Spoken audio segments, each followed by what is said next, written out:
আসসালামু আলাইকুম প্রিয় খামারি ও কৃষক ভাইরা, আপনারা যে যেখান থেকে আমার এই ভিডিওটি দেখতে পারতেছেন, আমি সবাইকে জানাই ঘাস টিভি বাংলা চ্যানেলের পক্ষ থেকে আন্তরিক শুভেচ্ছা এবং অভিনন্দন। এই যে আমার সামনে যে ঘাসটা আপনারা দেখতে পারতেছেন, এই ঘাসটার নাম হচ্ছে আমেরিকান গুয়াতিমালা হাইব্রিড ঘাস। এই ঘাসটায় পাতা হয়ে থাকে, প্রচুর পরিমাণে পাতা হয়ে থাকে। পাতাগুলি ঠিক যেরকম লম্বা হয়ে থাকে ঠিক সেরকম চড়া হয়ে থাকে এই আমেরিকান গুয়াতিমালা হাইব্রিড ঘাস। এই আমেরিকান গুয়াতিমালা হাইব্রিড ঘাসের একটি চারা রোপণ করলে, এই দেখেন আমি দেখাচ্ছি, একটি চারা রোপণ থেকে দেখেন একটি চারা থেকে কয়টা চারা হয়েছে। এরকমভাবে আপনার প্রত্যেকটা ঝোপায় কিন্তু আপনার এরকম ঘাস হয়ে আছে। আমি আবারও দেখাচ্ছি আপনাদেরকে, দেখেন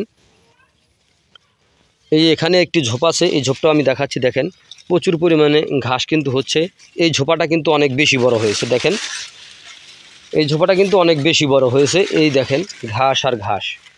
তো এরকম ঘাস যদি আপনার থাকে তাহলে কিন্তু আপনি গরু অথবা ছাগল, ভেড়া কিংবা মহিষ আপনার পালন করতে কোনো অসুবিধা হবে না। তো এই জন্য বলতেছি, যদি আপনারা গরু অথবা ছাগলের খামার করতে চান তো গড়ার পূর্বেই কিন্তু শতভাগ ঘাসের যোগানটা নিশ্চিত করতে হবে। তাহলে খুব সহজে আপনার খামারে আপনি সফলতা অর্জন করতে পারবেন। এর কারণ হচ্ছে ঘাসে খরচ কম, দানাদারে খরচ অনেক বেশি। দেখা যাচ্ছে কিছু ঘাস আপনার বিচি থেকে ঘাস হয়ে থাকে।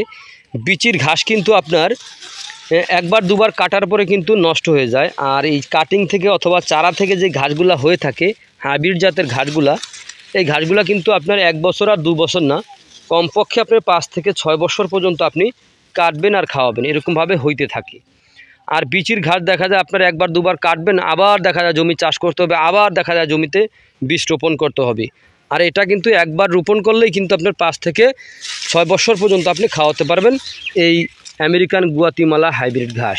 তারপরে রয়েছে আপনার ইন্দোনেশিয়ান স্মার্ট নেপিয়ার ঘাস, ডক্টর জহির ইসলাম স্যারের জারা 1 হাইব্রিড ঘাস, তাইওয়ান হাইব্রিড ঘাস, জার্মান অজানা সহ সকল প্রকার হাইব্রিড ঘাসের আমাদের কাছে কাটিং পাওয়া যায় অথবা চারা পাওয়া যায়। চাইলে আপনি বাংলাদেশের যে কোনো প্রান্ত থেকে আপনি এই ঘাসের চারা অথবা কাটিং আপনি সংগ্রহ করতে পারেন।